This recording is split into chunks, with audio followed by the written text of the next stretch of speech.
Happy New Year, man. Welcome to the show. Happy New Year, boys. Good to see you guys. Hey, Alex, there's so much to work through here, but let's go back to your startup days. Tell us the founding moment behind SceneDoc and tell us everything about the journey. Oh my gosh. Okay. If this gets boring, just give me some hand signals, all right? Yeah. I just got you. Yeah, please do. So 2010, my co-founder Adrian has a great idea. Full disclosure, I'm not an idea guy. I was more of a go-to-market sales guy. That's just who I was at the core. Adrian had this awesome idea of building what was at the time like a B2C app. And the basic premise of this application was that it was going to be a note-taking application centered on the idea of snapping pictures, marrying those pictures to content, and then being able to ship that picture with that content off to somebody or something. And Adrian's background was IT services. And so he thought when he had like hundreds of technicians out on the road doing installs at enterprises, that there was always issues, right? Servers would show up without hard drives, desktops would show up without the wrong memory or show up with the wrong memory. And back in the day, techs would have to go to their laptop bags and pull out a camera, a digital camera, snap pictures of issues so that it can log the issue with help desk. And Adrian kind of said, hey, that was a workflow we could do all with the advent of one of these with a smartphone. And I always joke that I guess it's not that novel to us in 2024. All of our kids do this each and every day. We all do it on social media. This is just what it is. This is the world we live in. But Adrian wanted to do that. We knew that mobile was ready to explode, being both guys in enterprise software and hardware sales. We knew that the notion of having everything running off of a smartphone in sort of a mobile first way was going to be the wave of the future. And so we embarked on this journey to build a note-taking app. The thought was that we would get into really designing or customizing that code base for different workflows. And literally in early 2011, after the launch of this note-taking app, which we called Picky Note, we started on the BlackBerry platform. It was actually the number 2 note-taking app to Evernote at the time. And we get an email in our support queue. And it was a deputy director of a federal law enforcement agency in Washington, D.C. And he was a happy user of Picky Note. And what he said to us was, I think the email literally said, hey, I've been using Picky Note. I think we can use this on the scene of a crime to document things that are happening off of crime scenes. And we just bought like 200 BlackBerry playbooks. And I think what you guys have could be the early makings of solving this problem. He said he had a neighbor who worked for Dell. He had scoured the internet looking for some apps that he could use for crime scene purposes. And honestly, for me, it was like a no-brainer. Light went off. You guys know me. The sales guy in me was like, we can go and own a market and sell this thing to every cop on the planet. And so Adrian literally got on a first call with this guy, Dr. Ed Espinoza, and we did 2 things pretty quickly. One is we did due diligence to validate what he was saying. Was this problem novel? Was it real? Has anybody else solved for this? And the second thing we did was we put a document in front of the US federal government that said, hey, if we build this thing, you have to sign off that it was our intellectual property. And he did that. Right. And so we literally, for the lion's share of about 12, 14 months, every night would go back and forth, like pretty much going from napkin sketch wireframes to adapting the code base for it to be really the world's very first mobile first application that would empower first responders to use it on the scene of a crime. Wow. Yeah, it was pretty nuts. I joke that when I was young, I used to run from cops, and as we got older, we dedicated the lion's share of about 9 years to public safety and strengthening public safety with the technology that these first responders deserve. We'd always say that first responders are first at the scene, but last to have access to the tech they need. Yeah. And that was what drove us. We were like, we're going to go and redefine the role of mobile tech in public safety. And the company evolved from being this sort of app developer thing that was called Picky Note to SceneDoc. And that platform started to really grow and grow and grow. And I think good entrepreneurs and tech founders, we were vicious about getting a customer, having them pay for it, feverishly learn about how they're using it and all the shortcomings. And then we would continue to evolve the product so that it was the best thing that would be ultimately trusted by police around the world. Dude, that's awesome. That's a pretty crazy story. And Alex, you're one of those lucky founders who had a great exit, right? But before we go talking about that, I do want to come back to talk to us about some of the challenges. I think obviously this massive customer finds you somehow, some way, and you go into this amazing thing. But even before that, you talked about you were creating wireframe, you were just doing things on back of the napkin. What are those early challenges that you experienced as a founder? And what have you learned along the way? And how did you overcome some of those challenges? We could write several books on the mistakes we made and all the things that we had to learn. I didn't know the first thing about application development. I think about that day where Adrian was like, we need to go and hire our first coder, our first full-time coder. And boys, I remember literally vomiting at night at the idea of going and hiring a full-time software engineer to do this. Adrian didn't come from a background of writing software either. Though he was very technical, we both lacked that understanding of code and zeros and ones. And so I was petrified at the idea of investing a lot of our personal capital into having somebody that might not be the right person. Do we trust them? How do we make sure that they're building the right sound foundation architecturally and technically? That was a huge part of our learning, was just like, as non-technical founders, how are we going to go and make sure that we had integrity in what was going to be built in the early stages? And if you think back, like that's super important. And I think there's a lot of founders who are probably in a very similar position and they're not super technically. What were a few things you did to give you that protection? Honestly, like everything in my professional life, I just was feverish at networking and putting good minds that had that background around me. Like I was driving out, just like everything else, I treat it like a sales process. It always comes back to that. I was like, okay, who in my network understands code? Who has built a software product before? Who has been successful building a software product before? I would prioritize who the fuck I was going to go and reach out to. And honestly, I spent the lion's share of a couple months getting in my car and getting face to face and driving hours sometimes to get in front of those people to explain what we were going to do, but also to second their help and support, right? Hey, I need your help. And so I always was a big fan, even to this day, of just building that sort of board of advisors of people that I could trust that would help fill my gaps. That would help. Alex, you made a really good point about you leaning back on your sales skills and then just being a great networker. But then talk to us about that team building exercise. You said you almost threw up at the thought of hiring your first coder.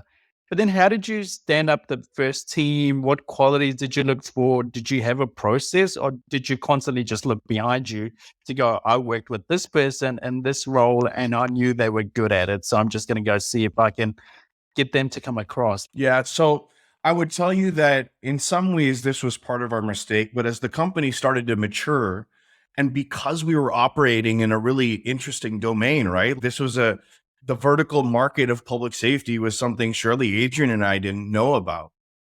And so from an employee perspective, we started to try to hire people that came with that background.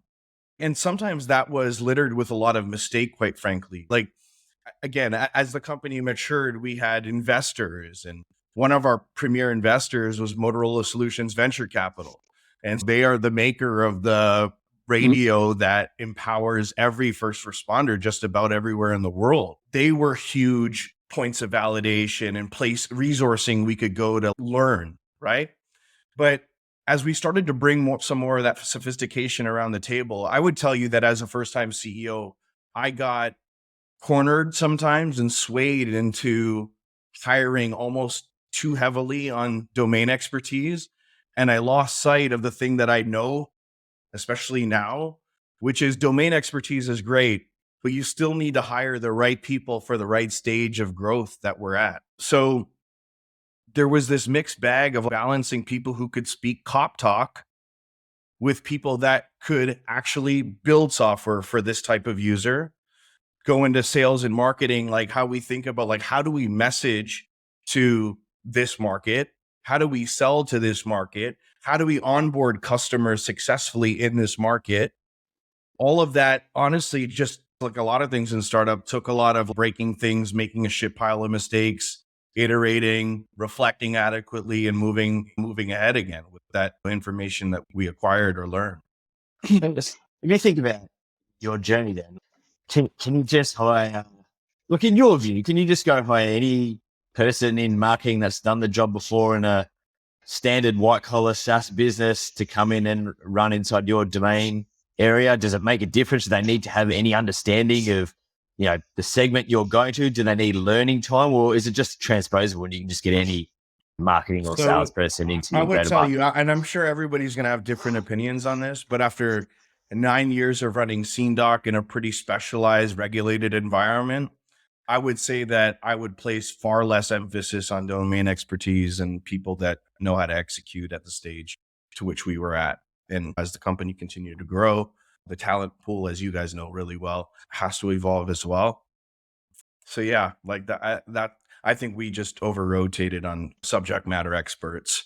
And yeah, I think we lost a lot of time doing that, quite frankly. Just want to pick your brain on that a little bit further, Alex. So let's say VP of sales. That's one of the positions that everyone talks about. Everyone's given advice on very early on. When you were in that 1 to 5 stage, were you looking at bringing in someone in who had taken the business, another SaaS business, from 20 to 50 run as an example? And did they have to come from, to Sean's question, like from at least an adjacent domain? Or were you like, hey, if you just done that 20 to 50 run and we can make the numbers work, come on in? How did you think about that? So we made the quintessential error, again, as the founding co-founder of the company and actually the sales guy that all the investors believed in. I made the first mistake of hiring a VP sales way too early. Like we made that error. And I made that error of hiring the VP of sales. And our VP of sales was like the subject matter expert. He was the guy who ran this business at IBM. But in there, I don't even have to speak too much to guys like you, like some of those errors, right? Like when you're early stage in like 0 to 1, 1 to 2, and you start to hire people that are used to having like an orchestration around them and plenty of resources, that's not going to work. And when I kind of contrast all the different sales leadership we had gone through over 9 years, the facts were the one that worked was the one who didn't come from a background of any public safety background. They knew how to build things early. They had the rigor. They knew how to attract team. They knew how to onboard people, create repeatability in how we onboard, like really helping me and Adrian prepare the company for growth and scale. Yeah. So a lot of it just fell back on people who were process orientated, right? And then had the know-how. Alex, one of the questions we feel the most in the roles that we play now is that when is the right time to transition my leadership team? And I see a lot of advice being given on platforms like LinkedIn. So let's say you have then your VP of sales or VP of marketing or whoever it was, were there with you to a certain stage. Were you already thinking about replacing them at the next stage because they didn't have the experience to go to their next level? Or were you like, I'm going to give this person a chance because they're showing all the right credentials to take me to that next stage? So I would tell you my natural inclination is give people a chance, let them grow into the role and be there forever. One of my best mentors in life, who was our only independent director actually on our board, George Heinrichs, and he's a guy who built and scaled from 0 to $1 billion in the 911 space. So he had all the subject matter expertise. And it was a guy who, quite frankly, just took a caring into me personally and professionally. He was the one that really taught me that you need to hire for the stage of growth to where you're at, and to not get fixated the way I was on nurturing people that would be there forever, but to making sure that we are right sizing where we are today and maybe a chapter after that, but to not lose sight that like we're going to have to in early stage software, like you're going to go through change with people. Some will self-select out. Sometimes we're just going to need different skill sets and different tooling as we move along, as we move ahead. Yeah, no, I totally get that. But Alex, then coming back to you, you've got some success behind you. You've got some good contracts. You're getting tractions. Everything's starting to blossom within your business. You're bringing in this next layer of talent. People probably are smarter than you. How's your leadership style evolving as you keep up with the stages of business? And when do you start to recognize that, hey, I need to level up my game, or I need to start considering bringing in a professional CEO to run my business? What were some of the thoughts going through your head during that phase? Honestly, I went through several phases of completely not having the confidence. I remember, like it was yesterday, being in board meetings in particular. I think this is less so a problem with my team, but more with board members. Was just like my immaturity would shine up and surface almost every time because I would misconstrue feedback with it being a personal attack on Alex. And again, this was something that George was like instrumental in helping me like mature through and grow through, of separating the feedback from taking it personally and always seeing it that it's 100% of business all the time. And that really shaped who I became. It instilled in me actually a level of confidence, a level of being prepared, right? Be prepared far ahead of board meetings so that I could deal with things that were popping up in board meetings a hell of a lot better. And I'm not sure if that answers fully the context of your question, Ricky, but that was certainly a big evolution for me. I would say like in that I learned some of the things I think that I was naturally, which was like actually give a shit about my people, right? Growing up in sales, I grew up in a hardcore sales environment where it was like, show me the money. Didn't matter if you're number one, which I was for many years at the first company I'd ever grown up and where I learned the art of sales. I was reminded constantly, almost weekly, that they could fire me on the drop of a dime. I grew up heartless in that sense as it relates to sales and growth and taking care of people, that I think I grew into being a really empathetic leader that actually cared about people and their well-being and their growth and their career in years 3, 4, 5 as being CEO at SceneDoc. You Really became a leader. Yeah, Yeah. I really became a leader. Yeah, I Yeah. was a selfish sales guy for much of my life before starting SceneDoc, right? That's the reality. I was an individual contributor. I had teams, I had deal teams, but I Sure. never had people, I was never accountable to people, and people were never accountable to me, like in a true leadership in that sense of the word. So getting into SceneDoc and getting into the big seat as CEO, and the level of sophistication was like constantly evolving. It really pushed me to have to become a leader, to your point. Yeah. Man, I've been thinking about this as you mentioned some of the things there, Alex. You go on this massive journey, you learn about a bunch of stuff, you have an exit. It's a 19-year long run, even longer. When you look back now, did the reality of running SceneDoc compare to your initial expectations or dreams? Dude, deep question. Yeah, that's deep, bro. I don't know if it's naivety or what, but I didn't realize it was going to be as hard as it was. Yeah. We had investors in like year 8 or 9 that this is a crazy one, but because I'm still disgusted by the sentiment of the statement, but like one of our investors was like, you and Adrian are like cockroaches. And honestly, it's like something like fell into the pit of my stomach. I was like, wow, I've never been called a cockroach. And any connotation of the word, you're like, that's like a rat, right? What are you really telling me? And he quickly went into, I think he probably saw my face turn probably as white as a brown guy can go.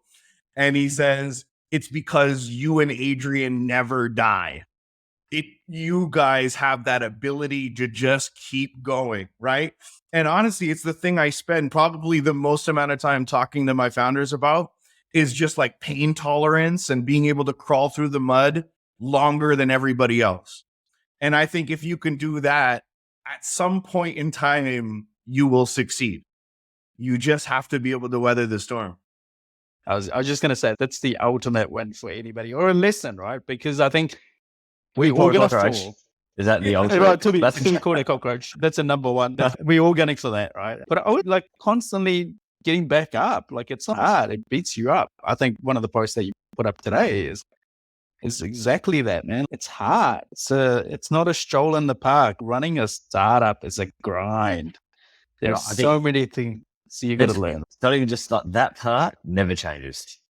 Yeah, it's constant. Yeah. It doesn't matter if you're a startup or you're 100 million. Like, it's a grind. It's hard. The things you're grinding might be different and the outcomes are different, but it's not easy.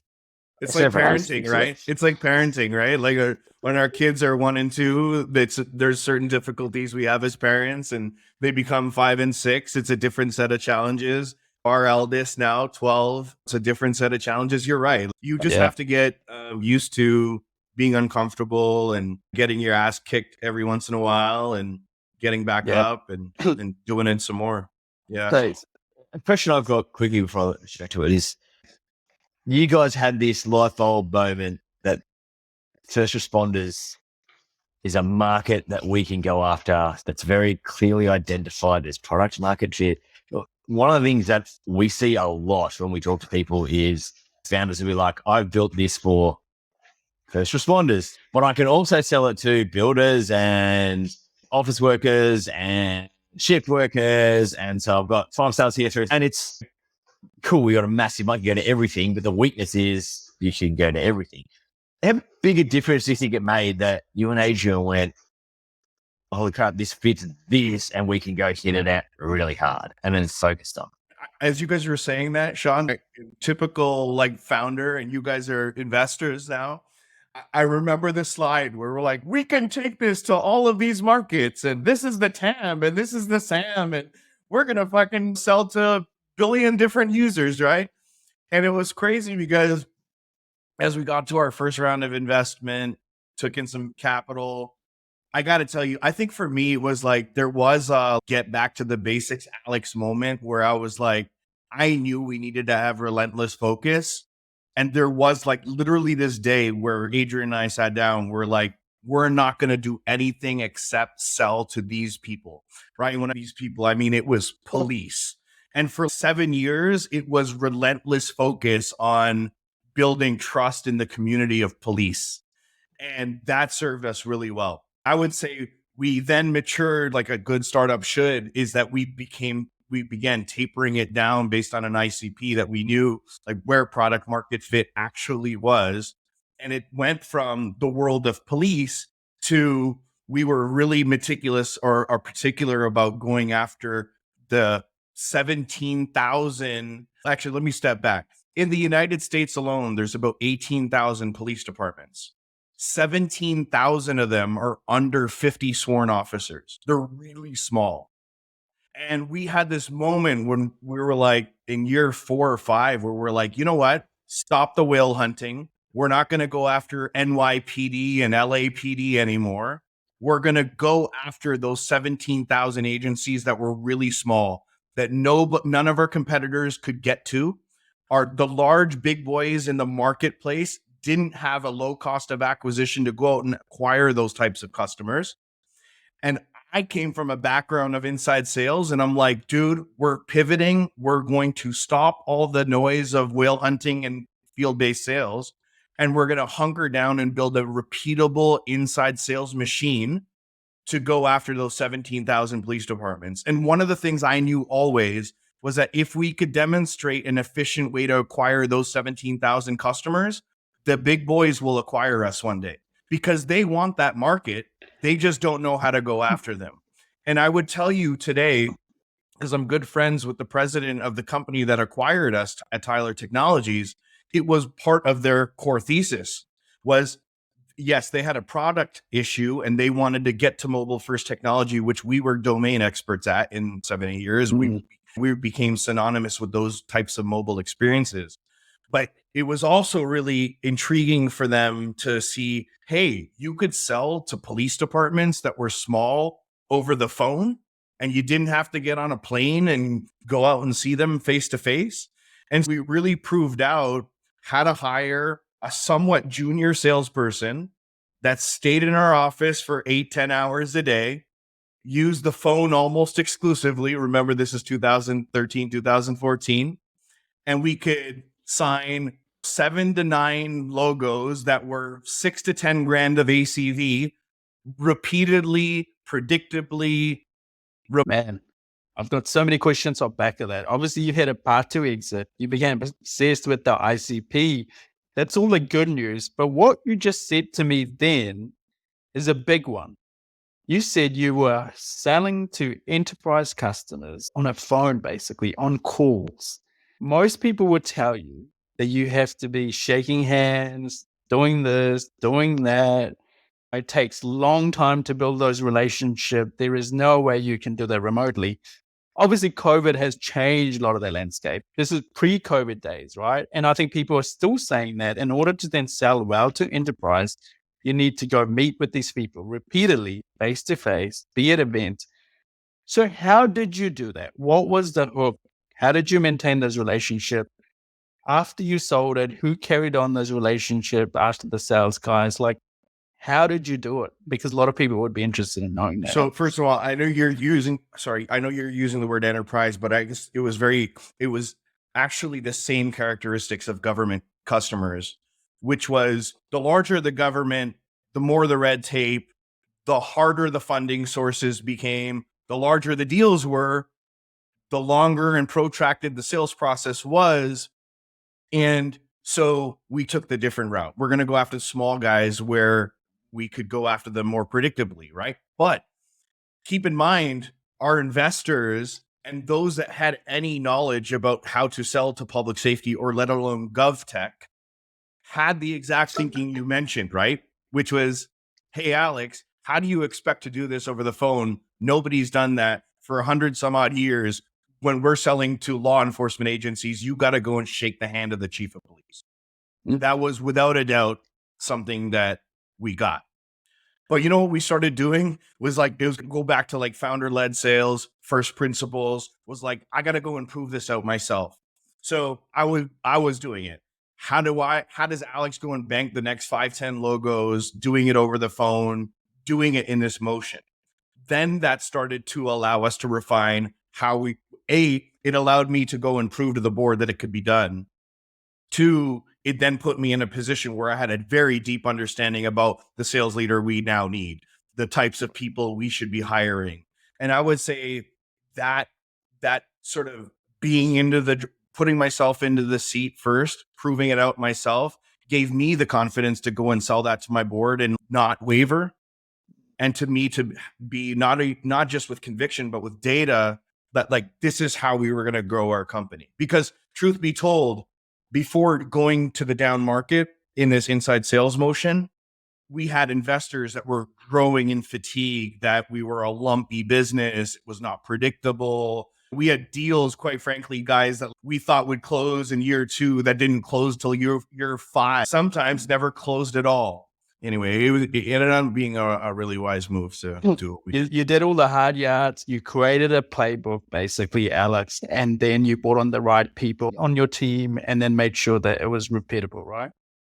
But then as the business scaled, how did you stay involved with the sales side of the business? I was just exchanging messages with another CEO yesterday whose business is now at 10 million ARR, right? And he still takes on 5 to 10 calls with prospects each week to try and close them down. How did your role evolve? Because you became a CEO, you're doing funding, you're doing board meetings, you're doing everything else. Were you still selling?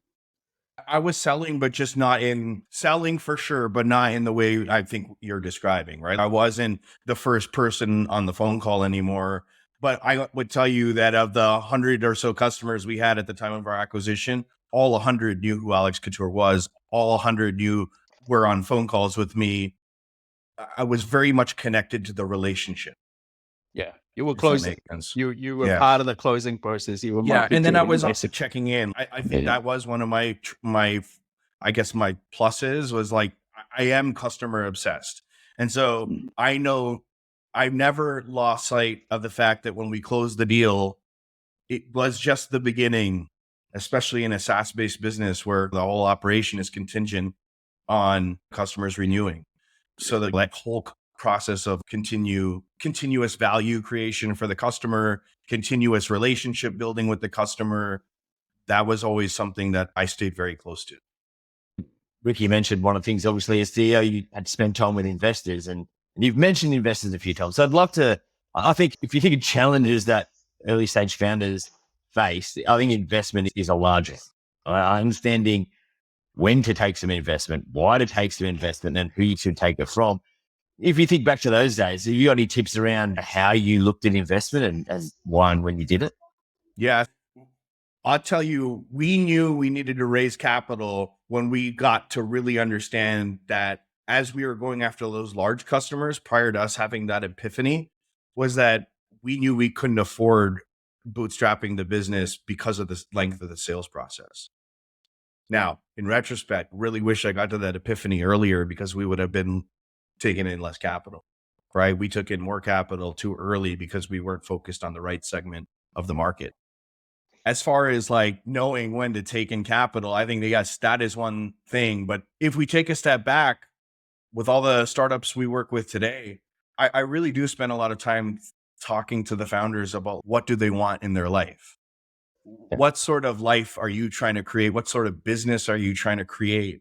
And you guys know this probably better than anybody is like, there are big differences between companies that should be lifestyle businesses and those that are truly venture scalable, those that should be backed by VC. And I think that's the key is like helping founders and assess that early on so that they can get comfortable and be confident with the type of business that they're trying to build. Yeah. Listen, dude, we raised a lot of capital for where we were. So we made that mistake, right? Like we just got caught in the trap of raising capital. And like, as soon as the round was done, it was like, how are we thinking about the next round of capital? Dude, like again, litany of mistakes we made around this concept of how we were going to scale, but balancing the time that we spent with investors versus being in the trenches with customers. And that's what you guys know that I spend a lot of time talking about that now. I really encourage my early stage founders, like 80-90% of their day, as much as they can, be in the trenches with prospects and customers. Because the more you do that, the more you're going to be in a position where there's optionality in terms of how you fund the business. Yeah, exactly. Take care of the business and then the business will take care of other things, right? Alex, you've been candid on this episode throughout. Question I have for you. In that journey, what was the biggest fuck up that you contributed to or you had control over? The biggest It might have been fuck up- thousands. Yeah. Yeah, there's thousands. Literally, They bro. ask me that all There's the time, and thousands. I'm like, dude, there's pick out a 50, Yeah. mate. There's so I'm many. trying to Exactly. You're picking prioritize out the it. biggest. There's always one, though. There's They're always all one big, big dude. one. Well, There's always one big one that could have gone either way. the biggest one was transitioning from founder-led sales to a VP of sales too early, for sure. Had I got that one, I think it would have added a couple zeros to the enterprise value of the business. So just on that, so would you have bought in a VP of sales earlier or did you leave it too Later. long or Later. Yeah. Yeah, because again, we were still going, we hadn't really fully understood product market fit to the portion of the law enforcement community, the market that we should go after. And everything started clicking once we knew that we should go to those 17,000 departments that were small and proving that. So I just wish like I had front loaded that in year one because then I would have been in a position to hire the right leader to transition from me to them, if that makes sense. Yeah, absolutely. On the flip side then, Alex, the biggest rewarding moment, and it can't be the exit. Bro, you know what the most rewarding part is when I get to see these young sellers, especially because that's where my heart's at. Yeah. I loved seeing those like sellers that we were hiring at $40,000 base salaries that were doing quite well by all early definitions of your sales career. I love seeing how much they've grown. Like now, company was acquired in late 18. We're in 2024 now. It's just such a privilege to see some of these young guys and gals being in some amazing jobs, doing their dream selling in the positions that they've always wanted to grow to become. And I take a lot of pride in knowing that they sharpened a lot of their blades at SceneDoc. We brewed a lot of killers. So that part I love. Yeah. Nice. Watching people grow Yeah. is the most Yeah. rewarding part of the journey. 100%. Yeah. No doubt. I guess for anyone listening out there, Alex, who wants to be like Alex could do, right? Wants to be the next founder That's who a has bad this idea. exit. Yeah, exactly. We'll put that in the show note. But let's say people are, right? A lot of people are fascinated and they want to go on this journey. What advice do you have for them? For the founders, the leaders, the individual contributors who are constantly waking up thinking, I should start my own thing. What advice would you give? There's a couple things. Do it. Just go and start, right? That's one. I didn't listen to myself enough. Listen to yourself. I think your gut should be listened to. So I think that's another big one. A good co-founder. I know this is like a hot debate for a lot of people. I couldn't have dreamt doing it without Adrian. He was a phenomenal co-founder. We complemented each other well. Yes, there was tough moments for sure, but we were aligned in core value, which is another thing I talk a lot about. We spent a lot of time getting to know each other before we wedded in matrimony in the sport of startup building. And that is another big thing I would highly recommend to people is I love the notion of having a good co-founder, somebody that you can be in the trenches with, somebody that shares in the mission and passion for the business, the why of why you're doing it. But yeah, that's another big thing for sure.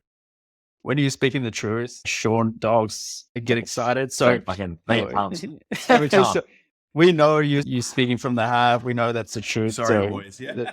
That's great tips, man. We love that. Last one from me, Alex, and I think you may have answered this, but let's hear it again. When you did decide to hang up your boots, what does Alex want to be known for? I want to be known for somebody that's helped other people. This whole concept now, 2024, in 2022, founded this new company, this next wave of my life that I'm calling Dena Growth. My wife, who's Hindu, speaks Hindi. Dena means to give. And my thesis for my life, really, not just this business, is how do I use as many of my calories, as many minutes of the day that are not spent with my children growing them? How do I spend that or invest that time into helping other people not make the mistakes I made? And how do I turn those missteps into their acceleration? That is what I love doing. When I went out to India, I was telling you guys, I just come back from Mumbai, met with a group of companies there, one of which we're going to start doing some work with. But if this founder can take their idea and we can grow a good business with, this doesn't just change his life. It changes an entire fucking community that stands in behind it. And that is the stuff that gets me going. I write sometimes, I want to do more of it on like this underdog founder, this concept that we in large cities, sometimes of privilege, we take for granted the access we have, right? To the right information, to the right people, to the right employee pool and talent pool, the right investor pool. But there are tons of founders around the world that don't have that access. So that is really the next wave of Dena Growth is going to be, the last couple of years has been great. Been working with several dozen founders and startups, helping them advance their SaaS businesses. But the next wave of Dena is going to go into how are we going to go now and impact those founders, those underdog founders that don't have the access, but should and deserve every bit of the access. that's where I'm going to go and spend the lion's share of my time as we move forward in That's super cool, 2024. man. Yeah. Looking forward to what the future holds for Dena Growth, and wish you all the very best. I'll be tapping you boys, that's for sure. Yeah. Oh, please do. You know we'll be there. Yeah. I thought you were going I to say know. for a second the best advice was going to be listen to your wife, but we can leave Well, that for another episode. I'll tell you this in short, because if I can just pay some homage to my wife, I don't know what I would do if I didn't have the support of my wife. That's straight up.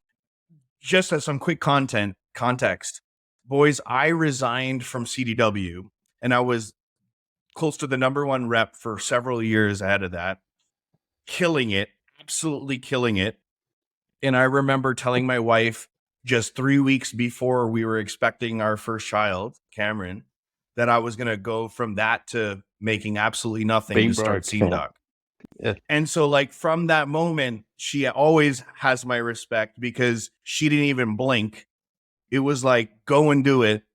And she's been the rock for me at home, allowing me the room and the time to be this crazy entrepreneur and going to build stuff for the family and myself. Yeah. That's another Yeah. important piece. No, Take care of home.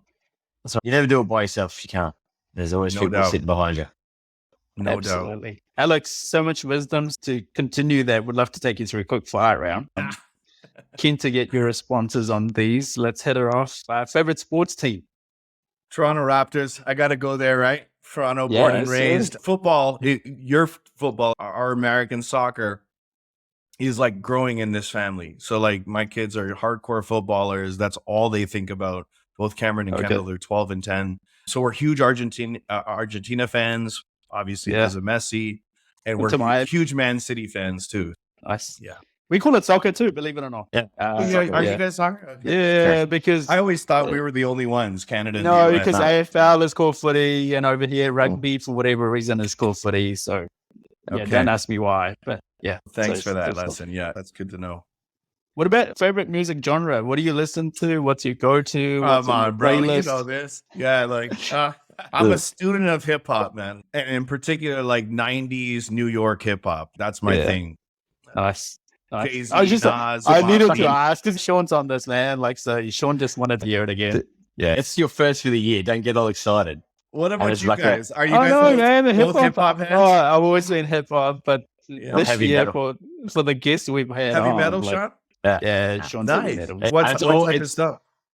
Anything heavy from like Black Sabbath all the way up to Slipknot and Lamb of God and all that sick. sort of stuff. I'll Okay, go cool. anywhere from that spectrum. Pretty much. So Nice. it's been I good this love year. all We've had music. no rap till today. Hip hop first time. Yeah. I was like, you're losing your touch, Ricky. Like selecting guests. Bring it back. Who's your number one artist, Ricky? Oh man, that's a tough one. Funny you asked. Last night, I was doing a bit of work late night. I got into Mos Def, and I was listening to Talib Kweli. This Sick. whole heap, man. I don't have Yep. a favorite. I think it would be too difficult for me. Yeah, me too. Answer right now. I'd have to think about that one. It's funny. Sometimes you want that pain hip hop. Sometimes you want that intellectual hip hop. Really Dead Prez. I don't know if you listen to Dead Prez. Yeah, absolutely. Yeah. Different Depends what playlists. mood you're in. Yeah. 100%. Yeah, it's Right. Ooh. I give 2 or 3 or no? 1. no. One. Shawshank Redemption. Okay, That's a Yeah. couple of votes. A couple Yeah. of votes. That's I'm a a good one. big fan of Shawshank. What was going to be number 2 and number 3? Not that we'll put it through, but Goodfellas. oh yeah, Godfather Part 1. yeah, that's been on Yeah. heaps. Yeah. Godfather's running high. Man, what about this one? I know you've just come back from a trip. Favorite place to visit? Oof. Favorite trip thus far had to have been Hong Kong solo prior to getting married. Oh, Hong Kong anywhere was just solo. amazing. yeah. Is it a vacation with the kids? Yeah. Actually, with my wife, we had a phenomenal time in Bali, and which I know is obviously closer for you guys. But yeah, a part of our heart definitely is in Seminyak, Bali. Oh yeah, Yeah. nice. I've never been. Oh, really? Going. I always Sure. heard that it's Aussies and Yeah. Kiwis. Yeah, it it's like is. you're Mexico. It is. It's like you're Mexico. A fair. I think more so sentiment for and- Australians, but Right. there's also Yeah. islands. But yeah, it's a big thing for Aussies. Yeah, Especially if you're on the western coast that I grew up in, Yeah, because yeah, it's like a 4-hour flight, whereas this side's 7 hours. for you to be like 9 or 10, right? So It's long for us. So Yeah. West Coast, like Northern Territory, even up at Queensland, that's your go-to, right? It's just John, you know that it's I've just been right to there. Darwin? I've been to Darwin. it's not somewhere I recommend people to go to, but yeah, it's nice enough. It was the Northern Territory Police took us there. Actually, so we took a flight, economy class, middle seat, no lie, on the way up. Right. Got an aisle on the way home. Adrian and I flew to Wellington, met with the police and the commissioner there, Mike Bush. From there, we flew to Northern Territory to Darwin, and then flew right back, like all within 36 hours. You hit all the best spots, man. Wellington, Northern Territory. That's why it's a grind, right? It is. Anyone listening out there, start up and stuff when you're landing in Wellington, then Darwin, and then heading back. Like that. So I can't wait to get out and see you boys in some of the favorite cities of the country. That's it. Alex, now this is what we've been leading to all the way along. You've got 2 jars put in front of you. One is crunchy, the other one is smooth. Which one are you going to pick? This is peanut butter. Peanut butter. Okay, full disclosure, for fucking 42 years of my life, I've been telling people that I'm allergic to peanut butter because I just resent peanut butter. That's how much I don't like it. Funny. But if you were, like, this was going to be your last meal, you had to have it. Okay, I do eat almond butter. I like crunchy almond butter. So we'll go crunchy because it's crunchy. Crunchy almond butter. Crunchy. Awesome, man. Thank you for all those insights and tips and wisdom and being crunchy too. So I appreciate you coming on, Alex. A lot of love for you boys. Thank you so much, and keep doing what you guys are doing, man. It's awesome. Thank you.